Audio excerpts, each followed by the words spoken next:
that in a school the number of students in each class from class 1 to 10 in that order are in arithmetic progression, right? So यानी जो हमारा class 1 में number of students है अगर हम उसको a मानते हैं, राइट? सो क्लास 2 में a प्लस डी होगा, इसी तरीके से क्लास 10 में a प्लस 9d होगा. This is something that we have to understand first, right? Now the total number of students from class 1 to 5 is twice the number of students from class 6 to 10. तो 1 to 5 वाले जो students हैं अगर इनका सम करते हैं तो ये वैल्यू आपकी डबल आती है 6 से 10 वाले जो स्टूडेंट्स हैं उनका सम करने की जो वैल्यू आती है उसका. The total number of students from class 1 to 4 is 462. How many students are there in class 6? Class 6 का मतलब हो गया a plus 5d, इसकी वैल्यू हमें फाइंड आउट करनी है, राइट? एंड 1 से 4 तक का अगर हम देखें so that will be 4a, right?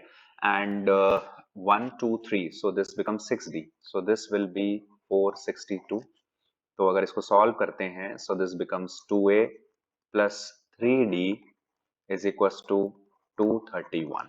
एक इक्वेशन हमारी ये बन जाती है. ओके, नाउ यहां से अगर इसको सॉल्व करते हैं first 5 terms are there, so difference की अगर बात करें तो 4 तक जाएगा, यानी 4 3 7 2 9 and 1 10.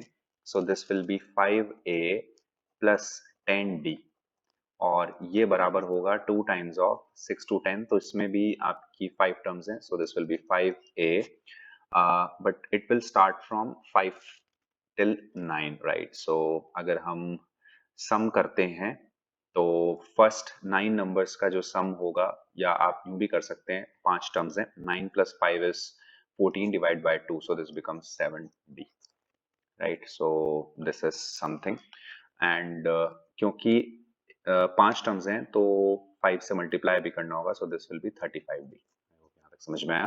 Now quickly solve it. So this is 5a plus 10d, and here it is 10a plus 35 into 2, which is 70d. So 5a plus 60d is equals to 0.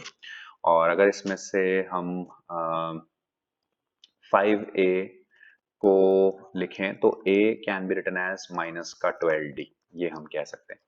ये चीज अगर हम इसमें पुट कर देते हैं सो दिस बिकम्स माइनस का 24, right? And plus का 3, सो दिस इज माइनस का 21d इज इक्वल्स टू 231.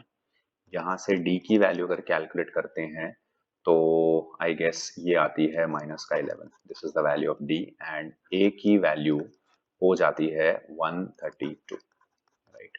सो ये वैल्यू अगर हम इसमें पुट इन कर दें सो a इज 132 प्लस का 5d यानी माइनस का 55, right? So 12 minus 5 is 7, again 7. So correct answer for the question is A option.